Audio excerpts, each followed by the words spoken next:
Today, you're going to be rounding up how great was Alexander the Great for your DBQ project. You have documents A through F, and you have two options of choosing from if he was or wasn't great. In this DBQ, you have 4 steps just like normal: your hook, background and pre-bucketing, document analysis A through F, final bucket, chicken foot, and essay.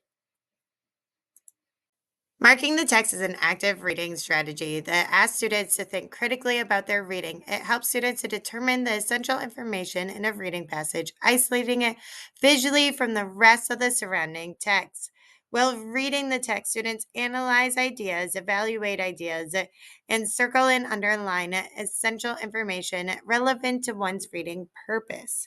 With a pencil in hand, students focus on what is being said in the text, leading to increases in comprehension and retention of textual material. Marking the text can be used with textbook readings, articles, primary source materials, or classroom Cornell notes. TTQA is a grade. Turning the question around encourages deeper thinking and engagement with the topic at hand. By rephrasing the question or considering it from another angle, you not only clarify your understanding, but also open up new avenues for exploration. This technique helps in identifying assumptions, exploring different perspectives, and crafting more comprehensive and thoughtful responses. It fosters critical thinking and can lead to more meaningful discussions, whether in academic settings, professional environments, or everyday conversations. It was Alexander the Great. Overview: Alexander III of Macedonia streaked like a meteor across the world. When he was almost 20, he inherited an empire that included the Kingdom of Macedonia and the city states of Greece. Almost immediately, Alexander set out to conquer the Persian Empire, which stretched from Egypt to India. He achieved his dream by the time he was 30, but he died just a few years later. In recent times, historians have debated Alexander's character and accomplishments. In this mini Q, it asks you to decide whether he deserved to be called Alexander the Great. Hook exercise. What does it mean to be great? Below is a list of 8 personal traits or characteristics. You have 2 tasks. Task number 1: next to each trait, write a name of a person who has that trait and has used it to achieve greatness. The person may be a historical figure or someone who is alive today. Your examples from the DBQ project: for courage is Martin Luther King. Intelligence, Albert Einstein, Thomas Jefferson. 3, creativity is J.K. Rowling or Vincent van Gogh. 4 is leadership, which is George Washington or Susan B. Anthony. 5, concerns for others, Mother Teresa, Oprah Winfrey. 6, discipline, Jackie Robinson or Gandhi. 7, remarkable achievement is Bill Gates, Nelson Mandela. 8 is integrity, which would be Abraham Lincoln or Sam Houston. The answers that I just shared out independently, and then pair up with the partner at your table and answer them based on the answer choices that you feel best meet the different 8 traits that are listed in front of you. Before you begin marking up the essay, you are going to unreel and mark it up. You're going to underline your title, number the paragraphs. There's 8 paragraphs plus 9 is the picture. Read to understand by marking the text. Marking the text is 2 highlighters, just like always. Highlight the first sentence of every paragraph and then highlight the bolded terms, people, places, and dates with a different color. Once you're done marking your text of your first sentence of every paragraph and your bolded terms, please go through and read it in full before answering the questions on the next page. It should take you about 4 minutes to complete this. Please set yourself a timer if you haven't already done so. Here, you're going to answer your background essay questions based on the background essay that you just marked up and read. Please answer questions 1 through 5 by TTQAing, by turning the question around, rewriting the question into the answer, and writing in complete sentences based on the evidence that you have found in the background essay. Then, underneath that, you are going to go through and answer the definitions using the next slide. I want everyone to have the exact same definitions from the DBQ project in order to make sure that we're all on the same page before you dive into documents A through F. Here are the 5 following definitions that I need you to know before you begin. Please copy them down word for word. Here you have the 3 questions that we have every single time for understanding the question. What is the question that is being asked of you? Is the one that is on the front of your DBQ. How great was Alexander the Great? What terms in the question need to be defined? You need to define greatness just like you just tried to do in your hook. What do you think qualifies someone as being great? You're going to prove that point when you get down to your thesis and you choose your buckets. And then rewrite the question in your own words. Make sure it's a good, mature writing. There is examples on the next page that you can look at, but you can't use. But please make sure you're stepping it up to a next level, not just saying, oh, was Alexander the Great? Here are those 3 questions again for understanding the question. I gave you some examples over here of how does Alexander the Great's legacy hold up as one of those examples. Please read through and create a question. So you're restating the question again, which is going to be going into your intro paragraph, just like we always do on your checklist. But please leave it as a question. Remember your thesis statement from your buckets and your chicken foot answers the question and how you're going to prove that answer. These are some great tips and reminders of reason why we're pre-bucketing. We want structure and clarity. We need critical analysis. We need effective writing process. We need thesis development. All these items are super important. As a reminder, pre-bucketing is seeing where we're going for that end goal. So when your teacher is giving you an outline for your book of what are the themes to your book, whether you're reading To Kill a Mockingbird or you're reading Just Mercy, you're going through and you're looking at those themes as you're going through and you're marking them off and searching for those things to fill the buckets as you're going. So it's metaphorical buckets. How are you going to fill up those paragraphs to complete that argument later on? You're pre-writing your essay. Here, no matter what you're choosing, if he was great or wasn't great, whether you've already made up your mind before you've gone in, even though you haven't read all the evidence, you still need to write down all the options. I added an extra bucket there because for some reason they only had 2 on the top. So please don't judge my buckets on there. You're going to write down all of them and label them, whether he was great, wasn't great, and where you would get that evidence from. As you're answering, come back and see. If you're on document A, you can see that document A is going to go for military genius or his big ego. You need to be pulling that back in and rewording your answers with TTQA and also bringing it back to the points that you may possibly make in your essay to make your essay so much easier. Remember, the documents are hard and the packet's hard, but the essay is easy. This is your reminder that marking the text is a grade. When you get to your AP classes and you start doing different things in your essays, you need to reference back to the sources, notes, and captions, telling people who wrote this. When was it written? Is it a primary source? Is it a secondary source? Is it written in 1991 or is it written back in Alexander's time? So going through and marking up your text brings your attention to that and shows me that you have gone through and read it. So please, what do you see? Draw a box around everything you see in every single document. Write the question at the top. Your question is, how great was Alexander the Great? Mark the document, letters, numbers, sources, notes, and captions with an arrow.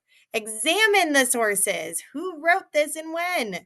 Consider the notes and captions and then read the document closely, looking for that evidence. See if there's any information that could hint at whether he was great or he wasn't great.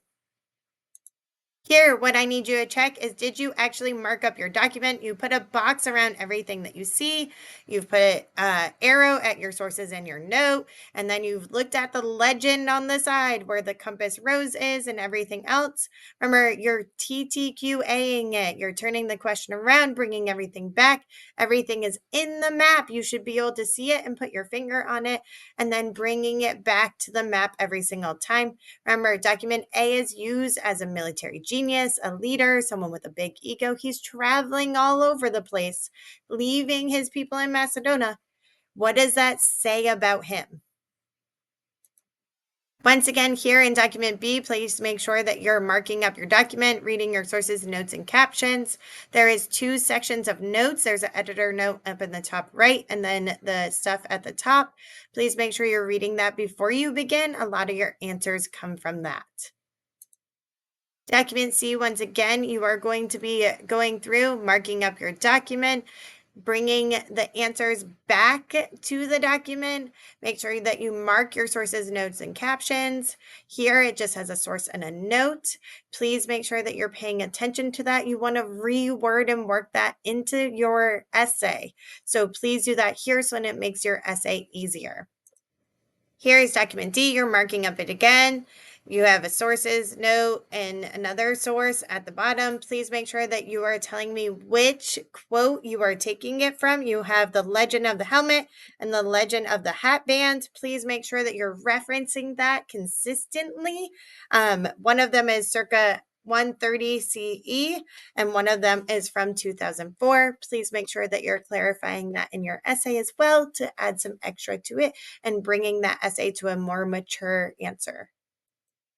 Marking up your chart in document E is also super important. Please pay attention to what is years, dates, and the differences between those years and dates. Here, you're going to mark up your document again. For document F, please make sure that you're looking at his influence on the Hindu Kush and how he believes that these first sets of Greek ancestors are there, bringing it back to the speaker that is in the document each and every time, reverting your question into the answer for a complete full answer. This time I'm requiring a 4-page minimum. It's front, back, front, back. You should have already pre-wrote your essay. If you're doing everything correctly, rewording the question into the answer, answering in complete sentences, you're just going to pull everything and place it in the order following the checklist that matches the rubric. Once you get to your final bucketing, please make sure that you're picking your side. You don't have to write all 6 anymore. You just have to choose the side that you are doing. So if you're doing was or wasn't great, you need to make sure that you have enough evidence. Look at what's there. Obviously, for number 4, for paragraph number 4 on wasn't, you're only using document E. Do you have a lot of good answers on document E? Or do you maybe want to choose the other side where your paragraph number 4 has E and F? That your chicken foot is your thesis statement. It should be the last sentence of the first paragraph. You should be going through, answering each one of these into your packet, and then using it on your checklist. So going through your essay, this is the first sentence of every paragraph for your middle body paragraphs and the last sentence of your intro paragraph. So the first sentence of every paragraph is just going to be the leg and the toe. So Alexander was great because he was a military genius. But if you're doing the last sentence of the first paragraph, you would say Alexander was not great because he slaughtered thousands, had a big ego and spoiled, and his empire didn't last. What you need out is paper, pencil, DBQ packet, checklist, rubric. Please make sure that you have lots of lined paper that you're writing clearly and legibly. If I can't read it, I can't grade it. Here are some example hooks. Note that it says that you cannot use these. Please look through it and read through them. You want to take it to that next level. Make sure that you're luring me in right behind this. You should be going through on the next section of your checklist after you have your hook, explaining to me who, what, when, where, why. What are you talking about in your essay? You can use the front of your DBQ to be able to give that background information, or you can go into the background essay or your background essay questions to be able to pull that in. Your checklist follows the rubric to the T. Your rubric matches it. When I rubric you, it's either 0, it's not there, 1, it's kind of there, or 2, it's absolutely there. So each one of these checklist points are on a 0 to 2 scale. Please make sure that you're doing them. You have all of this in your packet. You're just working it into your essay. Make sure you're citing, saying in document C, in document B. You should also be going through and looking at your sources. If I'm on document F, I should be saying, like in document F, in the footsteps of the Alexander the Great by Michael Wood in 1997, he states blah, blah, blah, blah, blah, and then explain what that means. How does it relate to your point? Is it telling me that he's a great military leader or that he slaughtered thousands? You need to prove your point no matter what, bringing it back, bringing your source in. This is prepping you for those research papers that you're doing in English class. Please take it to the level of research paper so then I know that you're prepped and prepared for next year. Like I said on the last slide, this is your rubric. Whether you are doing was or wasn't, this is attached to your DBQ. Please make sure that you are rubricing yourself. I will use my own pen for it so I know that it's mine. You can go through, double check. You know how to get an A. There is zero reason why you're not getting an A because you have the rubric, you have the checklist, you have all the tools for success. Remember, I don't give you a grade. You give yourself a grade. If you have the rubric and you have all the tools for success, there is zero reason why you do not get a 2 out of 2 on each one of these. The grade is in your hands. It's up to you. So go give yourself that A. Even though some of you are feeling kind of nervous about me grading these essays and looking through and double checking them, please know that you have grown so much this year, and I'm so proud of how much you've grown. I know that we've been doing a whole bunch of essays. I know one of you made a joke the other day that we've done more essays in this class than you did in all of middle school, but don't worry, this is for a purpose, and you guys have grown so much, and I'm so proud of you. I know your teachers are going to be extremely proud of all the work that you have put in and how much growth that you've had. And I look forward to reading these because I know that they're way better than the first ones you wrote.